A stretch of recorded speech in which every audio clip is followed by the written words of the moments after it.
থালাপাতি বিজয়ের ইফতার মাহফিল আয়োজন এবং নামাজ পড়ার পেছনে রয়েছে কি বড় কোনো গেম প্ল্যান, নাকি ভুল বুঝছে অনেকেই? কাহিনীতে একটা আছে, সেটা জানাচ্ছি। গতকাল থেকে ছবি ভিডিও ভাইরাল, যেখানে ভিজে মাথায় টুপি পরে ইফতারে বসেছে, ইফতার খাচ্ছে, ইভেন নামাজও পড়েছে, যেটা প্রথমে দেখে অনেকেই শকড। অনেকে ভেবেছে থালাপাতি বিজয় কি ধর্ম চেঞ্জ করেছে। পরবর্তীতে জানা গেছে যে না, থালাপাতি বিজয়ের পলিটিক্যাল পার্টি একটি ইফতার মাহফিলের আয়োজন করে তামিলনাড়ুর চেন্নাইতে, যেখানে থালাপাতি বিজয় অংশগ্রহণ করে। এবং মিডিয়া রিপোর্ট থেকে এটাও জানা গেছে যে থালাপাতি বিজয় ইসলাম ধর্মের নিয়ম অনুযায়ী পুরো দিন রোজা রেখেছিলেন।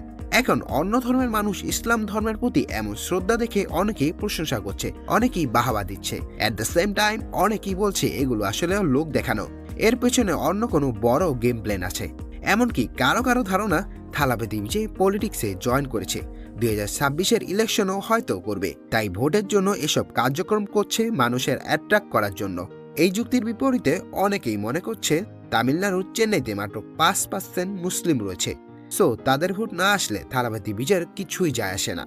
এটা ভোটের জন্য নয়, বরং ইন্ডিয়ার মধ্যে তামিলনাড়ুর চেন্নাইতে এক ধর্মের প্রতি অন্য ধর্মের মানুষদের যে রেসপেক্ট, সেটা খুবই ভালো। এখানে সবাই যার যার ধর্মকে অনেক শ্রদ্ধা করে, এই মেসেজটাই থালাপাতি বিজয় নিজে দেওয়ার চেষ্টা করছে। এই আর কি। এই ঘটনা নিয়ে আপনার কি অপিনিয়ন জানাবেন কিন্তু।